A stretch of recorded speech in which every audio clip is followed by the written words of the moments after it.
എല്ലാവർക്കും എൻ്റെ പുതിയ വീഡിയോയിലേക്ക് സ്വാഗതം. ഇന്ന് ഞാൻ ഇവിടെ തയ്യാറാക്കാൻ പോകുന്നത് ഉള്ളിവടയാണ്. ചായക്കടയിലൊക്കെ ഉള്ളിവട കിട്ടുമ്പോൾ നല്ല ടേസ്റ്റ് അല്ലേ? അതേ ടേസ്റ്റ് നല്ല പെർഫെക്റ്റായിട്ട് എങ്ങനെ വീട്ടിൽ നമുക്ക് ഉള്ളിവട ഉണ്ടാക്കിയെടുക്കാം എന്ന് നമുക്ക് നോക്കാം. അതിനുവേണ്ടി ഞാനിവിടെ 4 വലിയ സവാള എടുത്തിട്ടുണ്ട്. സവാള ഇതുപോലെ നീളത്തിൽ കനം കുറച്ച് അരിഞ്ഞെടുക്കണം. അധികം കനത്തിൽ അരിഞ്ഞെടുക്കരുത്, ഇതുപോലെ കനം കുറച്ച് വേണം അരിഞ്ഞെടുക്കാൻ. ഇതിലോട്ട് 1 ടീസ്പൂൺ ഉപ്പിട്ട് കൊടുക്കാം. ഉപ്പ് ഉള്ളിവടയ്ക്ക് ആവശ്യത്തിനുള്ള ഇട്ട് കൊടുക്കുക കേട്ടോ. എന്നിട്ട് കൈ കൊണ്ട് നല്ലതായിട്ട് ഇതിനെ അങ്ങ് ഞെരടിയെടുക്കണം. ഉള്ളിൽ നിന്നും നല്ലതായിട്ട് വെള്ളം ഇറങ്ങി വരും. ഇങ്ങനെ പിഴിഞ്ഞ് നോക്കുന്ന ടൈമിൽ വെള്ളം ഇങ്ങനെ വരണം. ആ രീതി വേണം ഇതിനെ ഞെരടിയെടുക്കാനായിട്ട്. ഇതിലേക്ക് ഞാൻ ഒരു 3 പച്ചമുളക് ചെറുതായിട്ട് അരിഞ്ഞെടുത്തിട്ടുണ്ട്. നിങ്ങൾക്ക് എരിവിനനുസരിച്ചുള്ള പച്ചമുളക് ഇട്ട് കൊടുക്കാം. 1.5 ഇഞ്ച് നീളത്തിലുള്ള ഇഞ്ചി എടുത്തിട്ടുണ്ട്. കുറച്ച് കറിവേപ്പില, അതുപോലെ 1/2 ടീസ്പൂൺ പെരുംജീരകം ഒന്ന് ചതച്ചെടുത്തതാണ്. ഇത്രയും കൂടെ ഉള്ളിലോട്ട് അങ്ങ് ഇട്ട് കൊടുക്കാം. ഇതിലോട്ട് ഒരു 1/4 ടീസ്പൂൺ കായപ്പൊടിയും കൂടി ഇട്ട് കൊടുക്കാം. അതുപോലെ 1 കപ്പ് മൈദ ഇട്ട് കൊടുക്കുന്നുണ്ട്.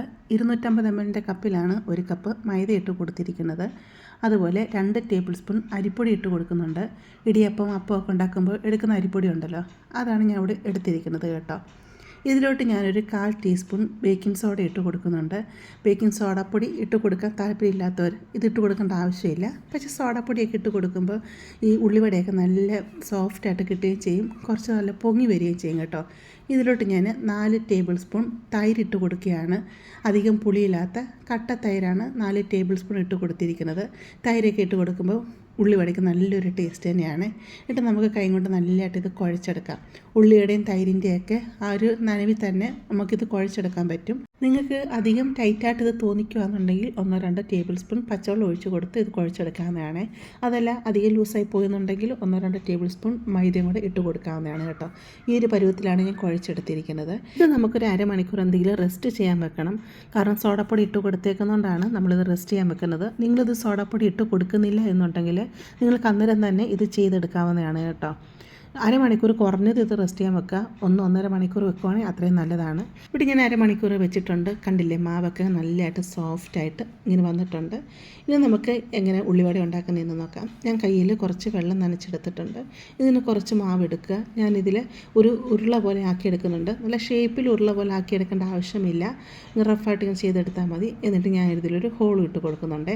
ചിലർ ഉള്ളിവട ഉണ്ടാക്കിയെടുക്കുമ്പോൾ ഹോൾ ഇടാതെ ഇങ്ങനെ ചുമ്മാതെ അങ്ങ് പരത്തി അങ്ങ് എണ്ണയിലിട്ട് കൊടുക്കത്തേ ഉള്ളൂ. അപ്പോൾ ഞങ്ങളൊക്കെ ഇച്ചിരി ഹോൾ ഇട്ടിട്ടാണ് നമ്മുടെ ഉഴുന്നുവടയുടെയൊക്കെ ആ ഒരു ഷേപ്പിലാണ് ഉള്ളിവട ഉണ്ടാക്കിയെടുക്കുന്നത്. അത് നമ്മുടെ ഓരോരുത്തരും ഇഷ്ടത്തിനനുസരിച്ച് നമുക്ക് ചെയ്തെടുക്കാവുന്നതാണ്. ഞാനിവിടെ എണ്ണ ചൂടാവാനായിട്ട് വെച്ചിട്ടുണ്ടായിരുന്നു. എണ്ണ നന്നായിട്ട് ചൂടായി വരുമ്പോൾ നമുക്കിത് ഓരോന്നായിട്ട് എണ്ണയിലോട്ട് ഇട്ട് കൊടുക്കാം. കുത്തിക്കൊള്ളിച്ചിട്ട് കൊടുക്കരുത്, കുറേശ്ശായിട്ട് ഇട്ട് കൊടുത്ത് നമുക്ക് ഫ്രൈ ചെയ്തെടുക്കാവുന്നതാണ്. ഞാൻ 4 എണ്ണമാണ് ഇട്ട് കൊടുക്കുന്നത്. തീ ആദ്യം കൂട്ടി വെക്കുക. എണ്ണ നല്ലതായിട്ട് ചൂടായി കഴിയുമ്പോൾ തീ മീഡിയത്തിലിട്ട് കൊടുക്കുക. തീ ഫുള്ള് കുറച്ച് കൊടുക്കേണ്ട ആവശ്യമില്ല കേട്ടോ. ആദ്യം ഇതൊരു കളറായി വരാനായിട്ട് കുറച്ച് സമയം എടുക്കും. നല്ലതായിട്ട് കളറായി വന്ന് കഴിയുമ്പോഴത്തേക്ക് പെട്ടെന്ന് ഇത് ഫ്രൈ ആയി കിട്ടുന്നതായിരിക്കും. തീ മീഡിയത്തിലിട്ട് കൊടുത്ത് തിരിച്ച് മറിച്ചും എടുത്ത് നമുക്കിതിനെ ഫ്രൈ ചെയ്തെടുക്കാവുന്നതാണ്. ഉള്ളിവടയൊക്കെ ഒരു കളർ നമുക്കറിയാമല്ലോ, ആ ഒരു കളറാകുമ്പോൾ നമുക്കിത് കോരി മാറ്റാവുന്നതാണ്. അതുകൊണ്ട് ഇപ്പം നല്ലതായിട്ട് നല്ല ക്രിസ്പി ആയിട്ട് ഇത് വന്നിട്ടുണ്ട്. നമുക്കിത് കോരി മാറ്റാം. ബാക്കിയുള്ളത് നമുക്കിതുപോലെ ഫ്രൈ ചെയ്തെടുക്കാവുന്നതാണ്. എനിക്ക് ഈ ഒരു അളവിലെടുത്തപ്പോൾ മൊത്തത്തിൽ 12 ഉള്ളിവടയാണ് കിട്ടിയത്. ഒത്തിരി വലിയ ഉള്ളിവടയല്ല, എന്നാൽ ഒത്തിരി ചെറിയ ഉള്ളിവടയല്ല, മീഡിയം ടൈപ്പ് ഉള്ളിവടയാണ് എനിക്കിവിടെ കിട്ടിയത് കേട്ടോ. ഉള്ളിവടയെല്ലാം ഇവിടെ ഫ്രൈ ചെയ്ത് എടുത്തുകൊണ്ട് വന്നിട്ടുണ്ട്. നല്ല പെർഫെക്റ്റായിട്ട് കിട്ടിയിട്ടുണ്ട്. ഇപ്പോൾ ഞാൻ നിങ്ങളിത് കാണിച്ചു തരാം. നല്ല സോഫ്റ്റുമാണ് കേട്ടോ. സോഡാപ്പൊടി ഇട്ട് കൊടുത്തേക്കുന്നതുകൊണ്ട് തന്നെ കുറച്ച് ഇതൊന്ന് പൊങ്ങി വന്ന് നല്ലതായിട്ട് സോഫ്റ്റായിട്ട് ഇത് കിട്ടിയിട്ടുണ്ട് കേട്ടോ.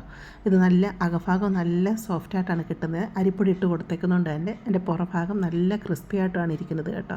കഴിക്കാനും നല്ല ടേസ്റ്റാണ്. കടയിൽ നിന്നൊക്കെ മേടിച്ച് കഴിക്കുന്ന അതേ ടേസ്റ്റിൽ തന്നെ നമുക്ക് പെർഫെക്റ്റായിട്ട് വീട്ടിലുണ്ടാക്കിയെടുക്കാൻ പറ്റും. അപ്പം നിങ്ങളെല്ലാവരും ഇത് തയ്യാറാക്കി നോക്കുക. നിങ്ങൾക്ക് ഇഷ്ടപ്പെടുവാണെങ്കിൽ ചാനലൊന്ന് സബ്സ്ക്രൈബ് ചെയ്ത് സപ്പോർട്ട് ചെയ്യുക. അതുപോലെ ലൈക്ക് ചെയ്യുക. നിങ്ങളുടെ ഫാമിലിയിലോട്ടും ഫ്രണ്ട്സിലോട്ടൊക്കെ ഇതൊന്ന് ഷെയർ ചെയ്ത് കൊടുക്കുക കേട്ടോ.